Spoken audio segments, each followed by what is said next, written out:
Hello students, in today's class we will be learning about the intermediate form of a program for a compiler.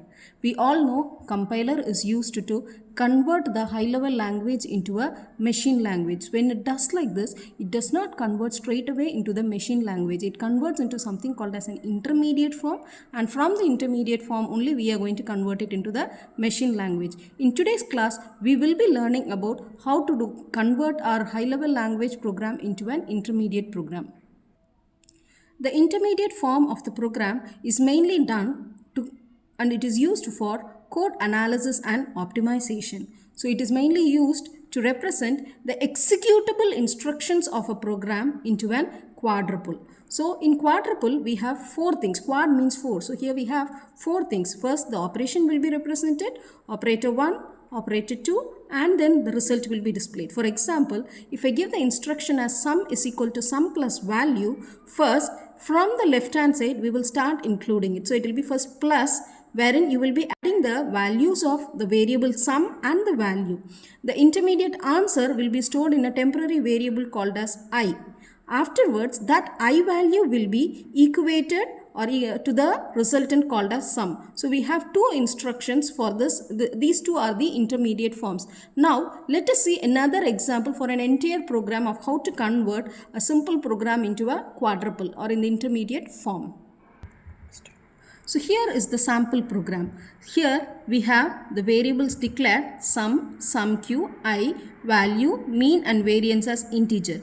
The intermediate form is done only for the statements that will be converted or the executable instructions. So we do not go for declaration, straight away we go for begin. Sum, our first statement is sum is equal to 0. When this is converted, your quadruple will be, here I have only one operator called as equal to, so my operation will be equal to, my value will be 0.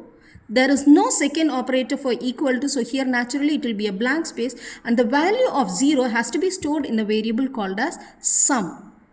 So I have completed my first instruction. The next line, sum q is equal to 0. So naturally here I again have only one operator equal to, the value is 0 and the resultant has to be stored in sum q. The next statement is for I is equal to 1 to 100 do. So I am going to create a loop for this. So this naturally has two things. It has got an equal to and then it has got a loop. So first what I do is initially first thing that I have to do is I have to initialize the variable of or the value for I. So I will be giving an equal to operator and the initial value for I is 1. So naturally my operator 1 will have the value as 1 and it will be stored in the resultant called as I. Then I have to repeat these statements from begin to end up to 100. So naturally my fourth statement will be a JGT. What is JGT? Jump if the value is greater than. So which is greater than? It is going to be greater than 100. So which value has to be greater than 100? If the I value is greater than 100. I am supposed to jump if I have the I value greater than 100. To which statement we will write, once we complete all these from begin to end, we will be able to calculate the statement number. So for time being, I haven't given anything in the result. We will move to the next statement. Our next statement is begin read value. When you have the read is considered as a separate call function. So I'll be calling the read function. So it will be call read. And in this read, I have given a parameter called as value. So I have to give the parameter, call the read value with the parameter is value. So it would have read. So this statement is over. The next is sum is equal to sum plus value. So here I have two operators equal to and sum. So first I have to complete the sum, then only I can go for the equal to operator. So first my operator will be plus. What are the values I am supposed to add? Sum and value. So my operator 1 will be sum and my second operator will be value. The answer that I get has to be stored in an intermediate variable. So let me store it in I1. The next process will be the answer that I have assigned or got should be assigned to sum. So my next statement will be is equal to What is the value that I have? I1. It has to be given to which value? Sum. So my next statement will be this. The next one will be sum q is equal to sum q plus value into value. Here I have three operators equal to, plus and star. So first let me complete the star operation. So let me conclude star. What are the two values I have? Value into value. Where it should be stored? It should be stored in a variable called as a temporary variable I2. The process is over. The next I should add this to sum q. So next process will be plus, what are the variables that I am supposed to add? Sum q, and I am supposed to add value into value. Value into value, the answer of value into value is there in I2. So naturally I should add sum q and I2. The remaining or the result that I get, I will be storing in a value called as I3. The next statement I have to do is, I have to assign the value of I3 to the variable called as sum q. So this statement is also completed. Now I have to, once I have finished it, I have to repeat the loop. When you repeat the loop, naturally I have to increment the value of I by 1. So the next statement will be, I have to add a value for I. So I should be giving a plus statement with I with 1. The resultant will be stored in a variable called as I4. Now this resultant should be given to the value of I.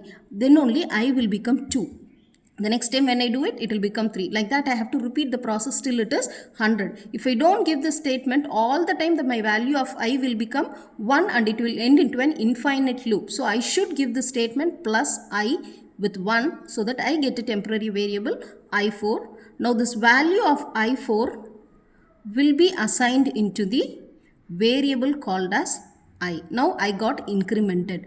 After incrementing, I should repeat the process till how much time? Till it is 100. So after completing the step, it has to jump. Here there is no condition for jumping, so I will give it as J, and it has to jump to the instruction called as number 4 to repeat the process. Now this process will continue until it is 100. So after it gets the value of 100, my result has to jump to the instruction number called as 15. So in 15, statement number 15, what we have given? Mean is equal to sum divided by 100. So here I have two operators, equal to and division. So naturally, first I will do the division work. So division.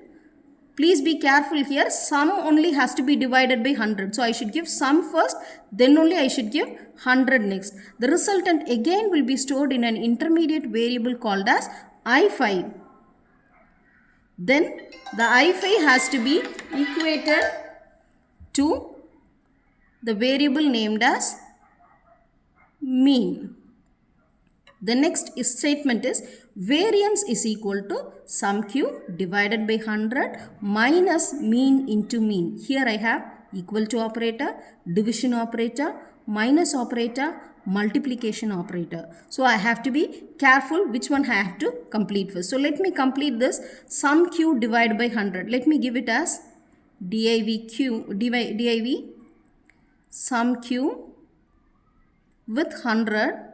And let me store the variable in a variable called as I6. I cannot directly do subtraction because I should complete finding the multiplication operator. So my next statement, it will be multiply mean into mean, and this variable will be stored in a temporary variable called as I7.